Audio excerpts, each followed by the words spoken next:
जसं पूर्वीची कथा तुम्हाला वर्णन करून सांगतो म्हटले. कार्तिकेय स्वामी सांगू लागले अगस्त ऋषींना लोपामुद्रेला.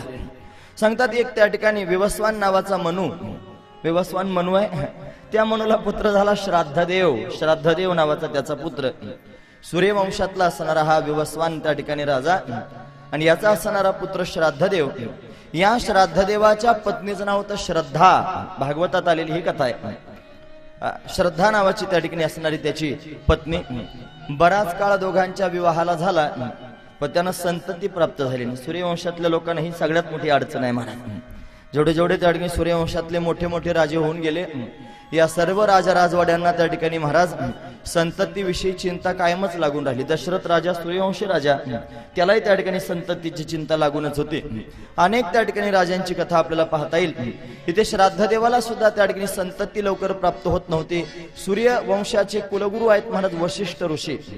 राजा आपल्या गुरुजींकडे गेला आणि गुरुजींना त्या ठिकाणी म्हणू लागला, महाराज मी राजा आहे, या संपूर्ण प्रजेचं मी पालन करतो आहे, पण मला वाटतं या प्रजेचं पालन करणारा कोणीतरी अजून त्या ठिकाणी महाराज माझा वंशज जन्माला यावा, माझा उत्तराधिकारी जन्माला यावा असं मला वाटतं.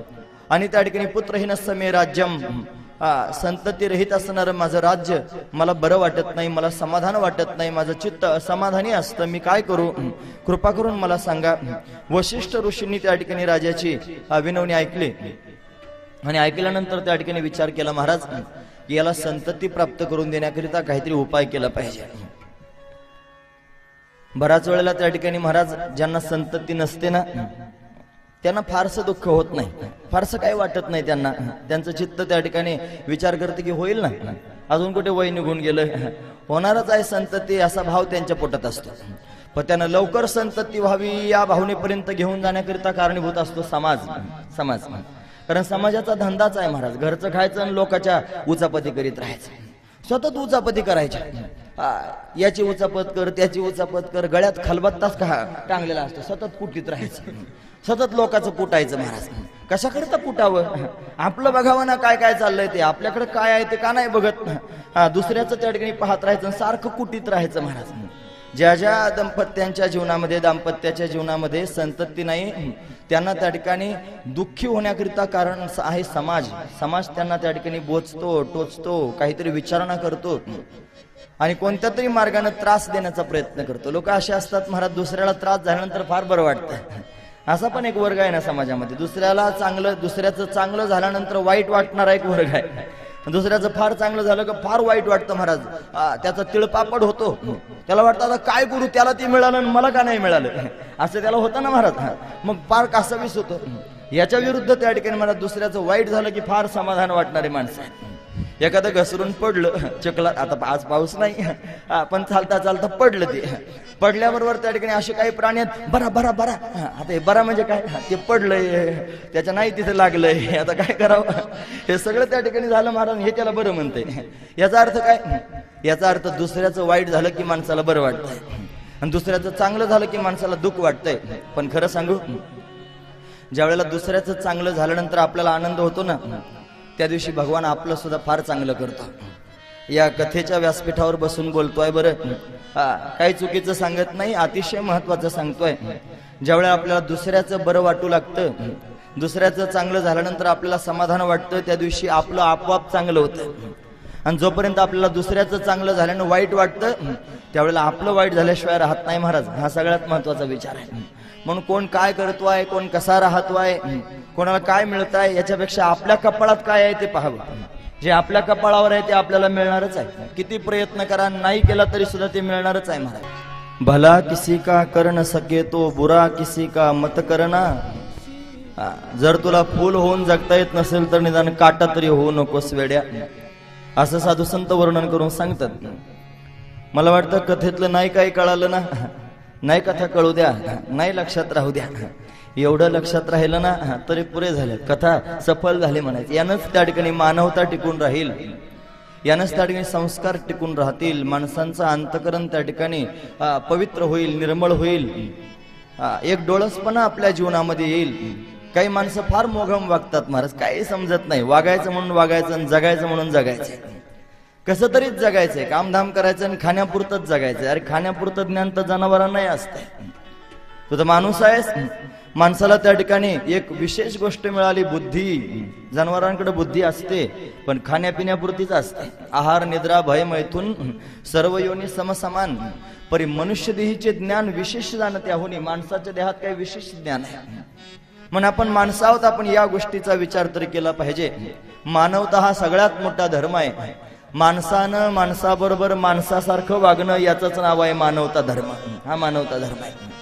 म्हणून त्या ठिकाणी कोणाचा वाईट विचार करत जाऊ नये. जीवन जगायला शिकवते. माणसं स्वतःचं जीवन नाही जगत. माणसं दुसऱ्याकडे पाहून जीवन जगतात आणि त्याचं आपल्या डोक्यावर घेतात. इकडं पुरुषांकडे त्या ठिकाणी तो भाग थोडासा कमी असेल.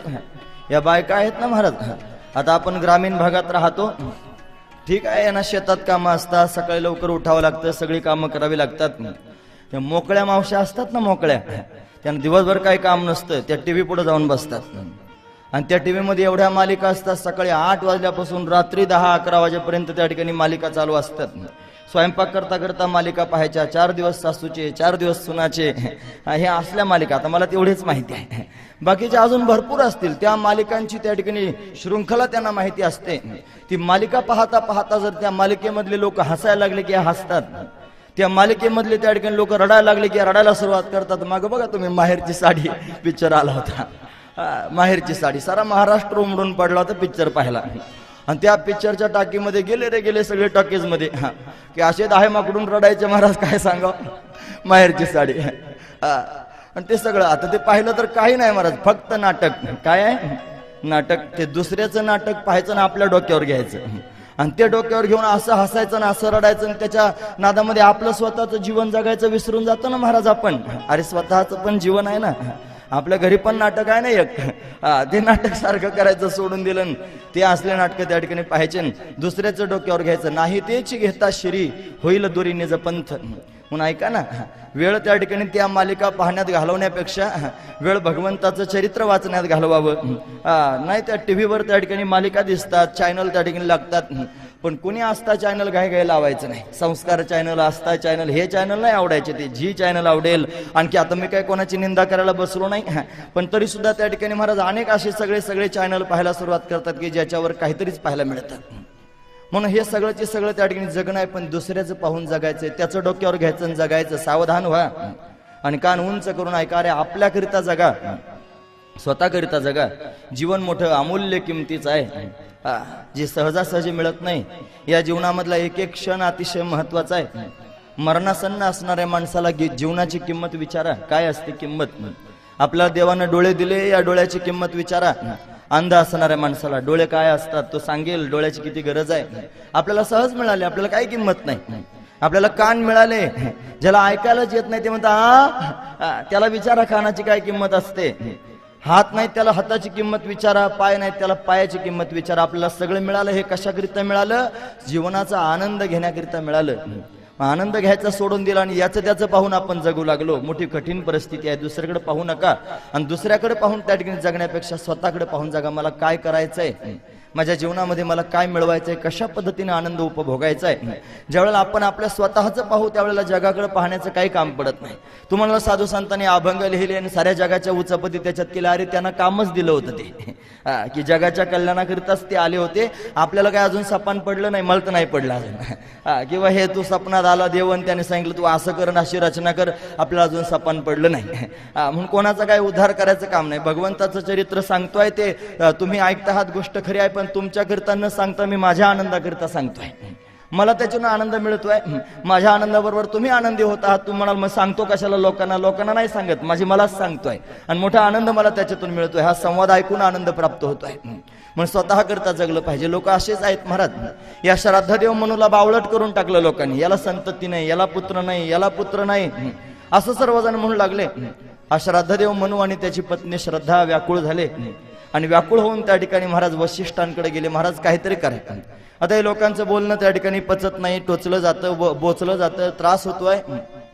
सांगितलं काय नाही, आपण काय करूया, एक यज्ञ करूया.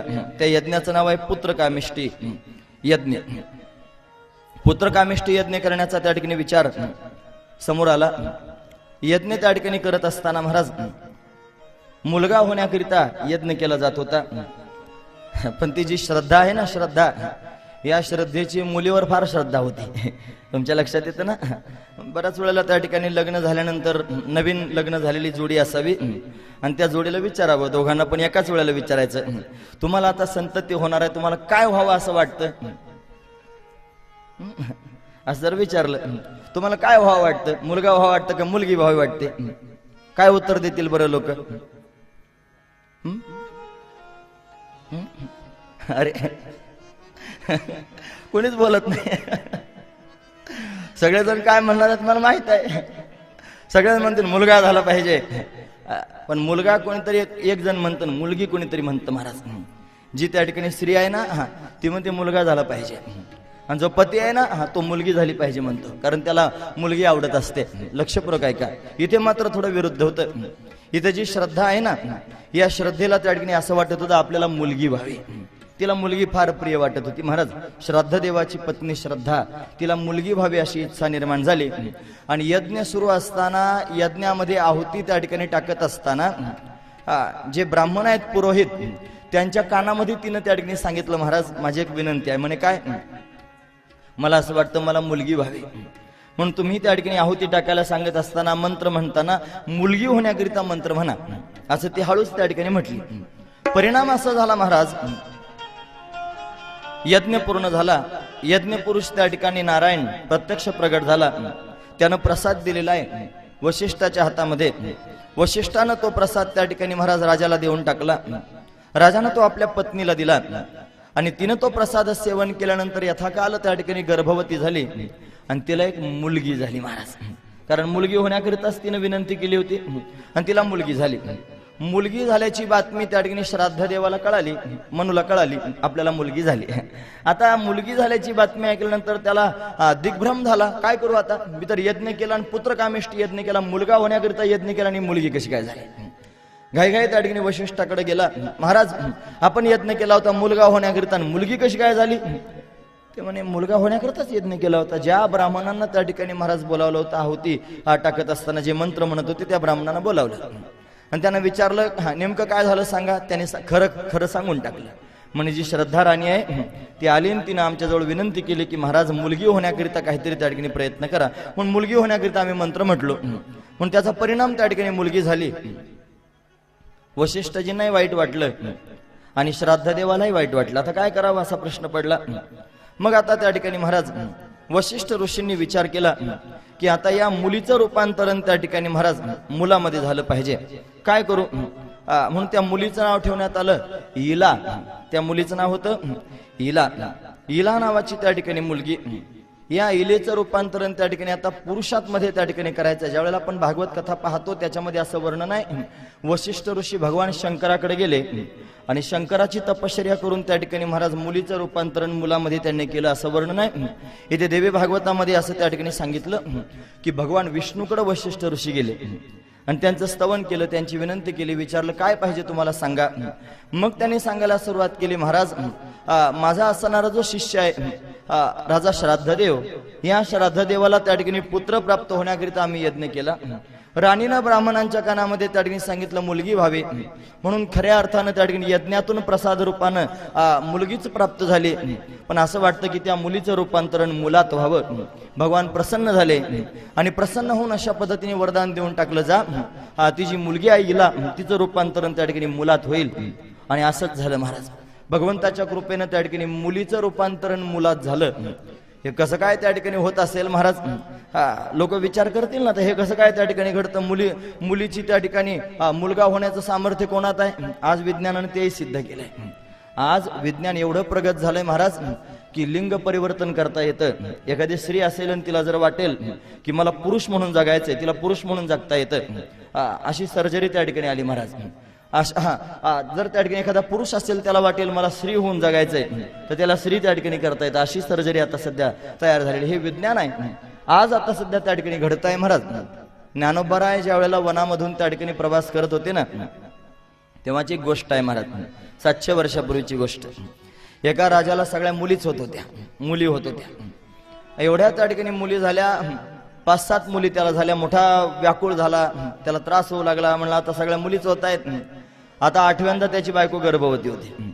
त्यानं विचार मनात केला की 8वी जर मुलगी झाली तर आता मुलीलाही मारून टाकीन, झालेल्या मुलीला, त्या मुलीच्या आईलाही मारून टाकीन, म्हणजे राणीलाही मारून टाकीन, आणि जे कोणी निरोप घेऊन येईल जी दासी सांगण्याकरिता तिला सगळ्यात आधी मारीन.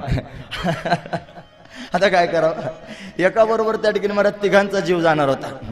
आता काय करावं, राणी तर गर्भवती झाली, यथाकाल प्रसूत झाली, आणि 8वी सुद्धा मुलगीच झाली महाराज. आता जी सांगायला जाईल राजाला ती सगळ्यात आधी मरणार, नंतर मुलगी मरणार, नंतर राणी पण मरणार, असा प्रश्न पडला. म्हणून राणीनं युक्ती केली की आता राजाला मुलगी झाली असं सांगायचंच नाही, राजाला सांगायचं मुलगा झाला. मग राजा पाहायला आला, मग काय करायचं, सांगायचं काय नाही, ब्राह्मणांना बोलवायचं आणि त्यांना सांगायचं तिघांचा जीव वाचवायचा, थोडंसं खोटं बोला, काय करायचं, सांगायचं मुलगाच झालाय, पण बापानं मुलाचं तोंड पाहायचं नाही. आणि किती दिवस, मुलगा 16 वर्षाचा होईपर्यंत त्याचं तोंड पाहायचं नाही, सांगून टाकलं महाराज. असंच झालं, राजाला वाटलं बरं झालं मुलगा झाला, म्हटला आता जर त्याचं तोंड पाहिलं, जर येडं वाकडं काय झालं तर मग काय करावं. राजा काय तोंड पाहायला गेला, आणि त्या मुलीला त्या ठिकाणी महाराज मुलगा म्हणून लहानचं मोठं केलं, आणि आता 16 वर्षाचं झाल्यानंतर राजा त्याचं तोंड पाहायला गेला. आता त्याला दिसलं की हा मुलाच्या वेशामध्ये त्या ठिकाणी असणारी मुलगी होती. वा, मोठा मुलगा झाला म्हणे, आता लग्न केलं पाहिजे, मुलाचं लग्न केलं पाहिजे. लग्न करण्याची तयारी झाली. मग मुलीला असं वाटू लागलं मी तर मुलगी आहे आणि माझं लग्न दुसऱ्या मुलीबरोबर त्या ठिकाणी करतील, आता मी काय करू. उद्विग्न झाली मुलगी आणि रात्रीच्या वेळेला घोड्यावर बसून त्या ठिकाणी वनामध्ये निघून गेली. आता काय करू, काहीतरी दूर निघून जावं, आत्महत्या करू की काय असं वाटू लागलं. वनामध्ये त्या ठिकाणी विचरण करत असताना ज्ञानोबा आदी करून 4 भावंड समोरून येत होते. आल्यानंतर त्या ठिकाणी महाराज ज्ञानोबारांना पाहिलं, त्यांना पाहून असं वाटलं की महात्मा आहे, जाऊन नमस्कार तरी करावा. म्हणून नमस्कार करण्याकरिता त्या ठिकाणी गेले आणि पाय त्या ठिकाणी ज्ञानोबारांचे पकडले. ज्ञानोबारांनी त्या ठिकाणी त्याच्या मस्तकावरून हात फिरवला आणि सहजच मुखातून त्या ठिकाणी शब्द ज्ञानोबारांच्या बाहेर पडले, उठ राजकुमार उठ. असं म्हटल्यावर तर मग जास्तच रडायला लागली ती. का रडते, का तू रडतो आहेस मला सांग. सांगितलं महाराज मी रडतो नाही, मी रडते, मी मुलगी आहे आणि मी त्या ठिकाणी राजवेश धारण केलाय, मी मुलाचा वेश धारण केलाय मरू नये म्हणून, आणि माझं त्या ठिकाणी लग्न आता एका मुलीबरोबर ठरवलंय, मी काय करू. ज्ञानोबराय म्हणलं मी तुला राजकुमार म्हटलोय, माझा शब्द त्या ठिकाणी भगवान खोटा करणार नाहीत. तू स्वतःकडे जरा बारकाईनं बघ, तू स्त्री आहेस की पुरुष आहेस. ज्यावेळेला त्या मुलीनं स्वतःकडे बारकाईनं पाहिलं त्यावेळेला तिचा देह परिवर्तित झाला होता. निमिष मात्र देह पालटिला, स्त्रियेचा तो केला पुरुषोभा. स्त्रीचा पुरुष करण्याचं सामर्थ्य ज्ञानोबरायांमध्ये आहे. म्हणून साधू नोहे हा सामान्य महिमा संतांचा, नैवेद्य हातीचा मूर्ती जेवी सामान्य महिमा संतांचा नाही महाराज, स्त्रीचा पुरुष झाला. हे आता जर त्या ठिकाणी 700 वर्षापूर्वी घडू शकलं तर हे त्या ठिकाणी मला सत्ययुगातली कथा मी तुमच्या समोर सांगतोय, त्यावेळेस का घडू शकत नाही. म्हणून हे त्या ठिकाणी घडलं महाराज भगवान परमात्म्याच्या अनुग्रहानं. आणि इला नावाची जी कन्या होती तिचं रूपांतरण त्या ठिकाणी पुत्रामध्ये झालं, मुलगा झाला. राजालाही आनंद झाला आणि वशिष्ठांनाही आनंद झाला की बस माझी तपश्चर्या सफल झाली आणि स्त्रीचा त्या ठिकाणी पुरुष झाला. आता त्या मुलाचं नाव त्या ठिकाणी वशिष्ठ ऋषीने ठेवलं महाराज, सुद्युम्न. सुद्युम्न त्याचं नाव आहे. हा सुद्युम्न त्या ठिकाणी लहानचा मोठा होऊ लागला. सुद्युम्न मोठा विद्वान आहे महाराज, पंडित आहे, चांगला धनुर्धर आहे. हा त्या ठिकाणी घोडेस्वार, चांगला घोडा त्या ठिकाणी चालवत होता महाराज. घोड्याचा याला मोठा छंद होता. यानं त्या ठिकाणी असा घोडा सिंधू देशातून घोडा आणला होता, जो घोडस्वारी करण्याकरिता त्या ठिकाणी सतत अशा पद्धतीने ललायत असायचा. यानं एक दिवशी त्या ठिकाणी महाराज विचार केला की आपण घोड्यावर बसून मृगया करण्याकरिता वनात जावं. राजकुमार, तरुणावस्थेला प्राप्त झालेला राजकुमार सुद्युम्न घोड्यावर बसला. शुभ्र असणारा सिंधू देशातला घोडा. त्या घोड्यावर बसून त्या ठिकाणी प्रवास करत असताना मेरू पर्वताच्या पायथ्याला विचरण करत करत घोड्यावर बसून विचरण करत करत गेला महाराज. पण तिथे चमत्कार असा घडला, भगवान शंकर त्या वनामध्ये बऱ्याच काळापर्यंत विचरण करत होते आणि एकटे विचरण करत नव्हते, ते भगवती पार्वती बरोबर विचरण करत होते. दोघेही त्या ठिकाणी पती पत्नी त्या वनामध्ये विहार करत होते. त्या वनामध्ये विहार करत असताना संध्याकाळची वेळ होती आणि भगवान शंकर त्या ठिकाणी महाराज पार्वतीला आपल्या बरोबर घेऊन एकांतात बसले होते आणि दोघे जण गप्पा मारत होते. आनंदानं त्या ठिकाणी हसी मजाक चालू होता. आणि इतक्यात त्या ठिकाणी बरेचसे ऋषी मुनी भगवान शंकराच्या दर्शनाला आले. भगवान शंकराच्या दर्शनाला आल्याबरोबर त्यांनी त्या ठिकाणी पाहिलं महाराज भगवती पार्वती भगवान शंकराच्या जवळ बसलेली आहे. आणि अतिशय आनंदाने दोघे जण गप्पा मारतायत. भगवती पार्वती त्या ऋषी मुनींना पाहून लाजली. दोघे पती पत्नी एकांतात बोलत असताना जर तिसरा माणूस तिथे गेला तर सहजच त्या ठिकाणी स्त्री लज्जित होते, तिला लाज वाटते. ती लाजली आणि लाजल्यानंतर त्या ठिकाणी महाराज दूर निघून गेले. ऋषीमुनींनी त्या ठिकाणी दुरूनच नमस्कार केला आणि त्यांनाही असं वाटलं आपण काहीतरी चूक केली. ते तिथून निघून गेले. भगवती पार्वतीला भगवान शंकर विचारू लागले, पार्वती तू का रुसलीस, तुला काय नेमकं वाईट वाटलं मला सांग. म्हणे तुमचे भक्त बघा, यांना काही समजतं की नाही, उठसूट केव्हाही म्हणे त्या ठिकाणी चालतात तोंड घेऊन. त्यांना कळतं की नाही त्या ठिकाणी काही ग्रस्ताश्रमी बाबा आहे, हा याचा स्वतंत्र त्या ठिकाणी प्रपंच आहे, याचंही त्या ठिकाणी वैयक्तिक काहीतरी जीवन आहे. आपण चाललो की त्यांच्या त्या ग्रस्ताश्रमामध्ये त्या ठिकाणी डिस्टर्ब होऊन जातं, असं त्यांना कळायला पाहिजे की नाही. लोक का बरं त्या ठिकाणी असं करत असतील. भगवान शंकर म्हटले पार्वती नाराज होऊ नकोस. तुला वाटतं ना त्या ठिकाणी आपण इथे त्या ठिकाणी एकांतात राहावं म्हणून, तुला कोणीच त्या ठिकाणी त्रास देऊ नये म्हणून. मग ऐक, ज्या वनामध्ये आपण विचरण करतो आहोत याच वनात आपण बऱ्याच काळापर्यंत विचरण करू. आणि मी सांगतो या वनामध्ये जो कोणी पुरुष येईल, या वनामध्ये जो कोणी पुरुष प्रवेश करेल तो या वनात आल्याबरोबर त्याचं रूपांतर स्त्रीमध्ये होऊन जाईल. मग स्त्रियांना लाजायचं काय काम आहे का, स्त्रियांना नाही लाजणार असा विचार त्या ठिकाणी भगवान शंकराने सांगितला. आणि मग मात्र त्या ठिकाणी त्या वनालाच अशा पद्धतीने शाप होता महाराज की याच्यात जो कोणी पुरुष येईल त्याची स्त्री होईल. हा सुद्युम्न आधी स्त्री होता इला, तो घोड्यावर बसून त्या ठिकाणी महाराज नेमका त्याच वनात गेला. त्या वनात त्यानं प्रवेश केल्याबरोबर चमत्कार असा झाला, याच्याबरोबर काही सैनिकही होते. ते सगळे सैनिक, त्याचा घोडा आणि तो स्वतः, या सगळ्यांचं रूपांतर स्त्रीत झालं महाराज. म्हणून त्या सैनिकांच्या स्त्रिया झाल्या, घोड्याची घोडी झाली आणि हा सुद्युम्न त्या ठिकाणी पुन्हा इला झाला. इलेमध्ये त्याचं रूपांतरण झालं. बापा आता काय करावं, हे काय घडलं त्यालाही कळालं नाही, कोणालाच कळालं नाही महाराज. बऱ्याच काळापर्यंत त्या ठिकाणी स्त्री रूपामध्ये त्या वनात विचरण करत असताना एक दिवशीचा त्या ठिकाणी प्रसंग आहे महाराज. हा जो सुद्युम्न आहे, इला झालेला त्या ठिकाणी सुद्युम्न इला, ही इला आणि वनात विचरण करताना बुधाच्या आश्रमापर्यंत त्या ठिकाणी गेली. बुध हा त्या ठिकाणी चंद्राचा असणारा मुलगा, चंद्रवंशामध्ये याचं आपण वर्णन पाहतो, पुढे त्याचं वर्णन अजून विस्तारानं येणार आहे. हा बुधाचा असणारा मुलगा, त्याचं चरित्रही मोठं विलक्षण आहे महाराज. चंद्रानं त्या ठिकाणी व्याभिचार केला गुरुच्या पत्नी बरोबर, तिचं नाव तारा. आणि व्याभिचार केल्यानंतर तिला गर्भधारणा झाली. मग दोघांनी पण ती बाई सोडून दिली. चंद्र म्हणायचा मी नाही सांभाळणार आणि बृहस्पती म्हणायचा मी नाही सांभाळणार, असा त्या ठिकाणी तिचा वनवास आला. आता काय करावं. तिला मुलगा झाल्यानंतर त्या ठिकाणी महाराज दोघांनाही तो मुलगा पाहून मोठं समाधान वाटलं. त्याचं नाव आहे बुध. बुध हा एक ग्रह आहे आणि बुधाचं सामर्थ्य आहे का, बुध एकमेव असा ग्रह आहे की जो सूर्याच्या समोर सुद्धा चमकतो. सूर्य उदय झाल्यानंतर बाकीचे सगळे ग्रह निस्तेज होऊन जातात, पण बुध असा आहे की जो त्या ठिकाणी सूर्य असताना सुद्धा त्या ठिकाणी त्याचं तेज दाखवतो. एवढा तेजस्वी असणार. बुधाची त्या ठिकाणी अंकित असणार रास आहे मिथुन, कन्या रास. जे मिथुन राशीचे, कन्या राशीचे जे लोक असतात ते प्रभावी असतात महाराज. बुधाच्या राशीचे लोक प्रभावी असतात. म्हणून ज्याच्या ज्याच्या पत्रिकेमध्ये बुध आणि आदित्य एकत्र येतात, बुधादित्य योग त्याला म्हणतात. पत्रिकेमध्ये काही योग असतात, ज्योतिषशास्त्रामध्ये बरेचसे योग सांगितले महाराज. आता मी ज्योतिषी नाही, तुम्ही म्हणाल आता याला ज्योतिष कळतंय सगळं, तसलं नाही काही. पण बुध आदित्य योग ज्याच्या पत्रिकेत एकत्र येतो, ज्या स्थानात येतो त्या स्थानाला प्रभावी करतो. त्याच्या लग्नस्थानात जर तो बुध आदित्य योग आला तर तो लग्नस्थान म्हणजे त्या ठिकाणी स्वतःच असणार स्थान. त्याची शरीर प्रकृती अतिशय सुंदर असते आणि तो मनुष्य देखणा असतो. सूर्य आणि बुध एकत्र ज्या त्या स्थानात आले तर ज्याच्या धनस्थानात येतो, दुसरं स्थान आहे पत्रिकेतलं धनस्थान, त्याच्यात जर बुध आदित्य योग आला तर त्याला त्या ठिकाणी महाराज विपुल धनसंपदा प्राप्त होते. तिसरं स्थान आहे पराक्रम स्थान, बंधूचं स्थान, भावाचं स्थान, मित्राचं स्थान. त्याच्यात जर बुध आदित्य योग आला तर त्या ठिकाणी महाराज त्यांची प्राप्ती. असा 12 घरांमध्ये त्या ठिकाणी जर बुध आदित्य योग येत असेल तर 12 प्रकारचा लाभ प्राप्त करून देतो. बुधाचं सामर्थ्य एवढा तपस्वी आहे बुध.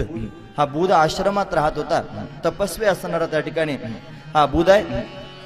या बुधाची आणि या इलेची त्या ठिकाणी महाराज नजरानजर झाली. ही इला पण अतिशय सुंदर आहे दिसायला. जो सुद्युम्न इला झाला होता ना, इला, आणि तोच त्या ठिकाणी महाराज त्या बुधाच्या समोर अशा पद्धतीने गेल्यानंतर चमत्कार असा त्या ठिकाणी झाला की दोघांना एकमेकाबरोबर विवाह करण्याची इच्छा झाली. आधी सुद्युम्न होता, त्याची इला झाली आणि त्या इलेनं त्या ठिकाणी बुधाबरोबर लग्न केलं. बऱ्याच काळापर्यंत त्या ठिकाणी महाराज वनामध्ये त्या आश्रमामध्ये ती इला बुधाबरोबर वास्तव्य करू लागली. विवाह करून त्या ठिकाणी पती पत्नी दोघे जण राहू लागले आणि त्यांना एक पुत्र झाला, त्यांना मुलगा सुद्धा झाला त्या इलेला. त्या मुलाचं नाव आहे पुरुरवा. पुरुरवा हा पुरुरवा लहानचा मोठा झाला. याचं त्या ठिकाणी सांगोपन या इलेनंच केलं. आणि बराच काळ लोटल्यानंतर या इलेला आपण कोण आहोत याचं स्मरण झालं. मी कुठून आले, माझे आई वडील कोण आहेत, मी कुठे राहत होते, हे सगळंचे सगळं ज्या वेळेला तिला आठवलं त्यावेळेला तिला कळलं, बापरे मी तर पुरुष आहे. पण मी पुरुष असून त्या ठिकाणी मी स्त्री झाले आणि स्त्री होऊन या वनामध्ये त्या ठिकाणी येऊन बुधाबरोबर विवाह केला. मला मुलगा सुद्धा झाला. आता मला परत पुरुष होण्याची इच्छा आहे. आता काय केलं पाहिजे बघा, आता मोठी गंमतच आहे. मग आता काय केलं पाहिजे म्हणून वशिष्ठ ऋषींना शरण गेलं पाहिजे. म्हणून त्या ठिकाणी महाराज वशिष्ठ ऋषींकडे त्या ठिकाणी महाराज ती हिला निघून गेली. तिनं त्या ठिकाणी आपला पूर्व वृत्तांत बुधाला वर्णन करून सांगितलं, आपल्या पतीला सांगितलं आणि सांगून त्या ठिकाणी पुरुरव्याला बुधाच्या स्वाधीन करून दिलं आणि स्वतः वशिष्ठ ऋषींच्या त्या ठिकाणी आश्रमामध्ये निघून गेली. गेल्यानंतर वशिष्ठांची शरणागती केली. शरणागती करून सांगू लागली, मी हिला जी त्या ठिकाणी जन्माला आल्याबरोबर तुम्ही भगवंताची आराधना केली आणि तिला त्या ठिकाणी पुन्हा एकदा पुरुष स्वरूप प्राप्त करून दिलं. पण मी एका वनामध्ये प्रवेश केल्यानंतर त्या ठिकाणी माझं रूपांतरण पुन्हा स्त्रीमध्ये झालं. मी आता पुत्रवती आहे, मला एक मुलगा सुद्धा आहे, पण मला परत पुरुष होण्याची इच्छा आहे. असा ज्या वेळेला भाव प्रगट केला त्यावेळेला वशिष्ठांना सुद्धा वाईट वाटलं, आता काय करू. पण भगवान शंकराच्या शापामुळे त्या वनामध्ये पुरुषाची स्त्री झाली, पण भगवान शंकराकडेच गेलं पाहिजे असा विचार करून वशिष्ठ ऋषी कैलास पर्वतावर गेले आणि कैलासावर जाऊन त्या ठिकाणी महाराज भगवान शंकराचं स्तवन करू लागले. भगवान शंकराला त्या ठिकाणी आळवू लागले. वशिष्ठ ऋषी आणि भगवान शंकराची विनवणी करतायत, महाराज तपश्चर्या करतायत.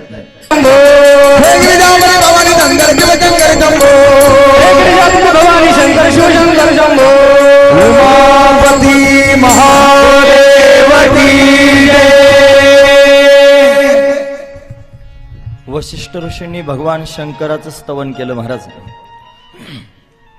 परिणाम भगवान शंकर प्रसन्न झाले आणि प्रसन्न होऊन वशिष्ठांना विचारू लागले, महाराज तुम्ही एवढे तपस्वी आहात, माझ्या कैलासात आलात, तपश्चर्या करत आहात, माझं नामचिंतन करत आहात, कशाकरिता तुम्ही हे सगळं करत आहात, मी तुमच्यावर प्रसन्न आहे, सांगा तुम्हाला काय हवंय. बघा ना, हे पूर्वीच्या काळातले गुरु आहेत महाराज. वशिष्ठ ऋषी स्वतःच्या शिष्याचं कल्याण व्हावं म्हणून भगवान शंकराची तपश्चर्या करतायत. ज्या वेळेला देवदानवांमध्ये युद्ध झालं आणि देवतांना अमृत प्यायला मिळालं, भगवंतानं मोहिनी रूप धारण केलं आणि अमृत पाजलं, दैत्यांना काही मिळालं नाही. युद्ध झालं, सगळे दैत्य मारले गेले. बळी हा दैत्यांचा राजा होता आणि तो बळी पण मारला गेला. शुक्राचार्यांना मोठं वाईट वाटायला लागलं, माझे सगळे शिष्य मारले गेले, आता मी काय करू. रडू लागले. शुक्राचार्य व्याकुळ झाले आणि भगवान शंकराकडे गेले. बघा, शिष्याविषयी ज्याच्या अंतःकरणामध्ये एवढी कळवळ आहे त्यालाच गुरु म्हणत जावं. आपला शिष्य जर आपल्या डोळ्यात देखता अधोगतीला जात असेल तर त्या गुरुच्या अंतःकरणाला खरोखर वेदना होतात महाराज, जो खरा गुरु असेल त्याला. आता काय असे सापडतात, मरू द्या, काय करायचं त्याचं, काय करायचं कर म्हणा, तुला काय करायचं जा, असं त्या ठिकाणी म्हणणारे पण आहेत ना जगामध्ये. हे फक्त आपलं दुकान चालवण्याकरिता झालेले गुरु, दुकान चालवण्याकरिता झालेला गुरु वेगळा आणि कळकळीनं साधकाचा उद्धार करणारा गुरु वेगळा. पण आपला शिष्य जर आपल्या डोळ्यात देखता अधोगतीला जात असेल तर त्याच्या कल्याणाकरिता परिश्रम करणारा गुरु, त्यालाच खऱ्या अर्थानं गुरु म्हणावं. म्हणून गुरुची जातच अशी असते, अशी कळवळ्याची जाती करी लाभाविन प्रीती. काही लाभ नसतो पण प्रेम फार असतं का, त्याच्या उद्धाराची तळमळ असते, त्यालाच खरं गुरु म्हणावं. कोण बतावे बाट गुरु बिन, कोण बतावे बाट. बडा बिकट है यमघाट, मोठा बिकट आहे महाराज यमघाट. गुरुशिवाय कोणी रस्ता दाखवणारा नसतो. म्हणून गुरुला त्या ठिकाणी साधका तू म्हणून, साधका तू माऊली, त्याला माऊली म्हणतात, त्याला आई म्हणतात. ज्याला त्या ठिकाणी साधकाची फार चिंता असते असाच त्या ठिकाणी गुरु असतो महाराज. वशिष्ठांना त्या ठिकाणी चिंता, काय करावं, माझ्या शिष्याचा त्या ठिकाणी कुलगुरू आहेत ना, म्हणून त्या ठिकाणी चिंता. भगवान शंकराची आराधना केली. भगवान शंकर म्हटले काय पाहिजे सांगा. म्हणे काय नाही, माझा शिष्य त्या ठिकाणी पुरुष होता, त्याची स्त्री झाली आणि स्त्री होण्याचं कारण तुम्ही आहात. भगवान शंकर म्हटले मी हो. म्हणे तुम्हीच आहात. तुम्हीच त्या वनाला त्या ठिकाणी शाप दिला, इथे जो कोणी पुरुष येईल त्याची स्त्री होईल, आणि तुमच्या त्या वनात प्रवेश केल्यामुळे त्या ठिकाणी सुद्युम्न स्त्री झाला, इला झाला. माझी अशी इच्छा आहे की राजपाट चालवण्याकरिता तुम्ही सुद्युम्नाला परत एकदा पूर्वस्थितीमध्ये घेऊन यावं. मला त्या ठिकाणी वरदान द्या की माझा शिष्य पुन्हा एकदा त्या ठिकाणी पुरुष होईल. भगवान शंकर म्हटले नाही, त्या वनाला त्या ठिकाणी असं शाप प्राप्त झाल्या कारणानं जर तुम्ही माझे शब्द मी मोडून टाकील तर मोठं कठीण होऊन जाईल, म्हणून मी फार तर फार एक करू शकतो. म्हणे काय, तुमचा असणारा जो शिष्य आहे ना सुद्युम्न, हा 1 महिनाभर स्त्री राहील आणि 1 महिनाभर पुरुष राहील. गंमत आहे महाराज, 1 महिना स्त्री आणि 1 महिना पुरुष. वशिष्ठांना त्या ठिकाणी असमाधान वाटलं, आता काय करावं. पण 1 महिना स्त्री आणि 1 महिना पुरुष त्या ठिकाणी राहिल्यानंतर कसं काय त्यानं जीवन जगावं, त्यानं पुरुष म्हणून जीवन जगावं, त्यानं स्त्री म्हणून जीवन जगावं. दोन्हीकडे त्या ठिकाणी अर्धवट. महिनाभर स्त्री झाला तर बुधाकडे संसार करायला जाईल, आणि पुरुष झाल्यानंतर पुन्हा राज्य कारभार करायला येईल. राज्याला राजा त्या ठिकाणी मिळाला, पण लोकही विचार करायला लागले, हे काय चमत्कार आहे, याला स्त्री म्हणावं का पुरुष म्हणावं, असा त्या ठिकाणी भाव तयार झाला. वशिष्ठांनी त्या ठिकाणी विचार केला की हे जमायसारखं नाही. भगवान शंकराला पुन्हा विनवणी करू लागले, म्हणे देवा असं काहीतरी करा ना की जे कायमस्वरूपी त्या ठिकाणी त्याला परत पुरुष होता येईल. त्याने सांगितलं ते मला जमणार नाही. मग काय करावं लागेल. म्हणे तुम्ही पार्वतीची विनवणी करा. जर तुम्ही भगवतीची उपासना कराल, तिला प्रसन्न कराल, तर ती निश्चितच त्या ठिकाणी तुम्हाला इच्छित वरदान प्राप्त करून देईल. असं म्हटल्यानंतर त्या ठिकाणी महाराज वशिष्ठ ऋषींनी आता जगदंबेची उपासना करायला सुरुवात केली. जगदंबेची उपासना, पार्वतीची उपासना, त्या ठिकाणी नवार्णव मंत्रानं उपासना करायला सुरुवात केली. नवार्णव मंत्र हा भगवतीचा विशेष असणारा त्या ठिकाणी मूलमंत्र त्याला म्हणतात. हा मूलमंत्र आहे, त्याच्यामध्ये त्या ठिकाणी भगवतीची बीज आहेत. हे बीज त्या ठिकाणी महाराज गुरुमुखातून श्रवण करण्याची बीज आहेत. नवार्णव मंत्र हा गुरुमुखातून श्रवण करावा. पण असा असणारा नवार्णव मंत्र, त्या नवार्णव मंत्राचा त्या ठिकाणी जप करू लागले आणि भगवतीला त्या ठिकाणी महाराज विनवणी करू लागले, आई माझ्यावर कृपा कर, हे जगदंबे मला प्रसन्न हो. वशिष्ठ ऋषी त्या ठिकाणी भगवतीची आराधना करतायत. महाराज आई कृपा करी माझ्यावरी, जागविली रात सारी. आई आई कृपा करी माझ्यावरी, जागविली रात सारी. आंबे गोंधळाला आहे, गोंधळ मांडीला गांबे गोंधळाला आहे. गोंधळ मांडीला भवानी गोंधळाला आहे. गोंधळ मांडला गाई गोंधळाला ये. गोंधळ मांडला भवानी गोंधळाला ये. कृपा करी माझ्यावरी, धावून ये लवकरी. आई कृपा करी माझ्यावरी, धावून ये लवकरी. आंबे गोंधळाला आहे, गोंधळ मांडीला गांबे गोंधळाला आहे. गोंधळ मांडीला भवानी गोंधळाला आहे.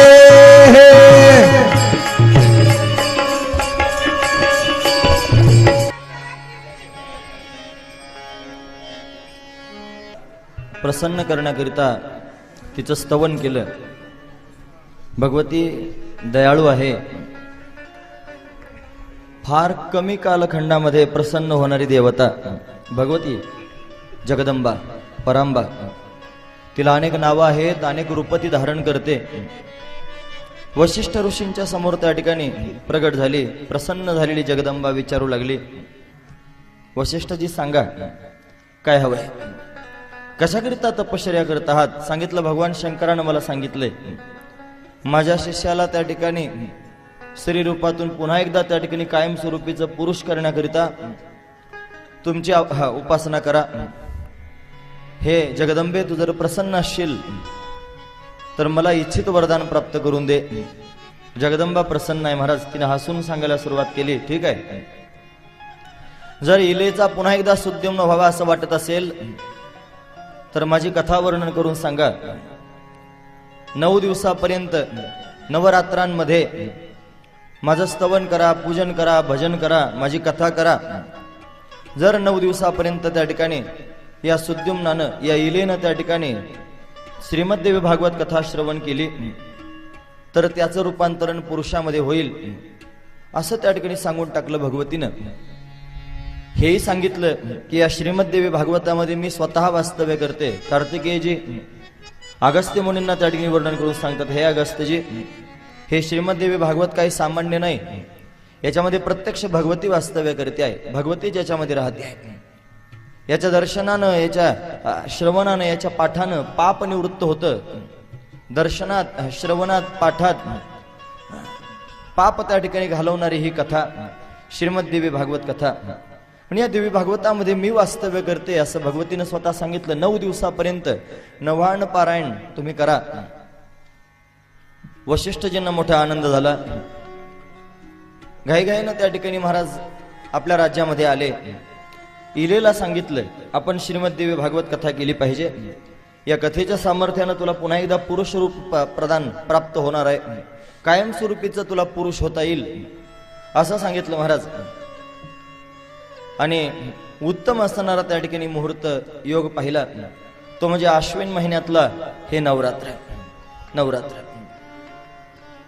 आश्विन शुद्ध पक्षी अंबा बैसली सिंहासनी, त्या आंबेचं स्तवन त्या ठिकाणी पूजन करण्याकरिता उत्तम असणारा त्या ठिकाणी योग पाहिला.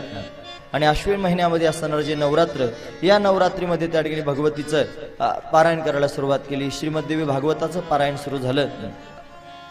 अनेक उपचारांनी भगवतीची पूजा केली जाऊ लागली. 9 दिवसापर्यंत त्या ठिकाणी देवी भागवत कथा ऐकवली इलेला. त्या इलेने त्या ठिकाणी शांत चित्तानं ती कथा श्रवण केली. आणि परिणाम असा झाला की देवी भागवत महाराज त्या ठिकाणी पूर्ण झालं. यथाविधी याच्यामध्ये देवी भागवत कसं करावं, त्याचा विधी काय आहे ते सगळं वर्णन करून सांगितलं. कोणत्या देवतांची पीठं मांडावीत, भगवतीची कशी उपासना करावी, हे सगळं आपण आता याच्यानंतर पाहणार आहोत. धामधूम त्या ठिकाणी मोठी करावी. जसं लग्नाकरिता आपण उत्सव करतो, असा त्या ठिकाणी उत्सव भगवतीच्या या कथेच्या सांगतेच्या वेळेला करावा. आनंदोत्सव त्या ठिकाणी साजरा करावा. इथे वशिष्ठजींनी त्या ठिकाणी महाराज कथा केलेली आहे, श्रीमद्देवी भागवत कथा. इलेनं ती ऐकली, कथेची सांगता मोठ्या धामधुमीमध्ये त्या ठिकाणी केली. आणि परिणाम कथेच्या श्रवणानं त्या ठिकाणी महाराज ही जी इला आहे, या इलेचा कायमस्वरूपीचा त्या ठिकाणी पुरुष झाला. सुद्युम्न पूर्वस्थितीमध्ये त्या ठिकाणी प्रत्यक्ष प्रगट झाला. भगवान शंकराच्या वरदानानं जे त्या ठिकाणी झालं नाही, ते भगवतीच्या वरदानानं त्या ठिकाणी सिद्ध झालं. भगवान शंकर जगाचा बाप आहे, पण त्याने त्या ठिकाणी महाराज हात आखडून वरदान दिलं, 1 महिना स्त्रीन 1 महिना पुरुष होशील. पण भगवती करुणामयी अशी आहे की जिनं कायमस्वरूपी त्याला पुरुष होण्याचं वरदान देऊन टाकलं. आणि तो त्या ठिकाणी सुद्युम्न रूपामध्ये कायमस्वरूपी राहू लागला. हे भगवतीच्या उपासनेचं असणारं फल आहे. या सुद्युम्नानं त्या ठिकाणी बऱ्याच काळापर्यंत राज्य केलं. याचा विवाह त्या ठिकाणी झाला, त्याला मुलंही झाले. सुद्युम्न रूपात असणारी मुलं आणि इलेच्या रूपात असणारी मुलं म्हणजे पुरुरवा, हे दोनही मुलं त्या ठिकाणी त्याचेच आहेत.